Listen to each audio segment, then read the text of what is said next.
Personal lawyer breaks his silence and appears to distance himself from the president in his first interview since the FBI raided his office and hotel room. But the interview wasn't on camera. And while it appears that Cohen was distancing himself from the president, the question is, how far is he willing to go? Let's discuss with tonight's panel. Radio host on San Francisco's KGO AM, Ethan Behrman, and Fox News contributor Charlie Hurd. Welcome to you both. Hey, Shannon. Thanks, Shannon. Okay, so what do you make of this? Because let's play a little bit of what Britt Hume has to say about what we do or don't know about what Cohen does or doesn't know. Here's Britt.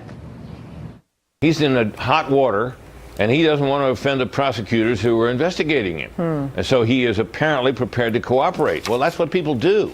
Now, I'm not saying that, and when all is said and done, that he may not tell them something that would be in some way damaging to President Trump, but we don't know exactly what that is. Ethan, he's saying things like, distancing himself from Russia as well, saying they're terrible. They should never have messed with our election if they did. I mean, he's saying all the right things for the people who are coming after him. I mean, is it anything more than that in your estimation?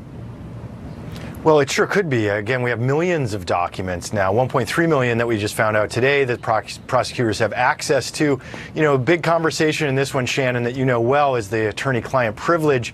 And what happened here is it looks like attorney Michael Cohen was gathering so much information that would be outside the scope of that privilege. Further, if there's any crime that was committed, the crime fraud exception, that is exposed for prosecutors as well. At this point, if there really was something that Michael Cohen was hiding, it looks like this would be his time to step up and try and protect himself. And that was kind of what he said to George Stephanopoulos by saying, family and country first. It used to be President Trump. Yeah, he did say that, Charlie. I mean, that his family and his country will always be his first priority. He also said this. He says, I want to regain my name and my reputation and my life back. What does that say to you, if anything, Charlie? Or do you think the left is getting too excited and reading too much into this? Well, to be sure, I think what it says is that the guy's been dragged through the mud. He's been clearly persecuted because of his association with the president.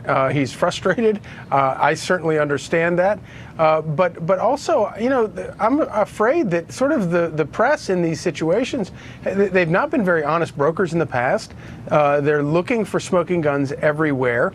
I think that we're watching this Russia hoax thing evaporate before their very eyes. The Stormy Daniels thing is going nowhere, and so now we're playing this hide and seek game with the facts, with a whole nother thing regarding Donald Trump's attorney. Well, at the end of the day, I have two things that I hope for. One is that I hope that Cohen tells the truth, whatever the case may be. I also hope that he adheres to attorney-client privilege.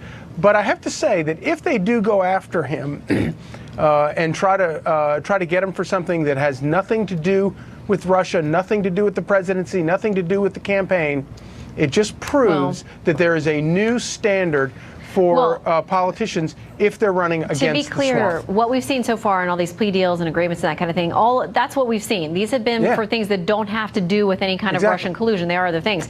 I want to very quickly get both of you, I'm going to give you 10 seconds each. I want to refer to the president's tweet, April 21st, where he said, I don't see Michael Cohen flipping on me despite the horrible witch hunt and that dishonest media.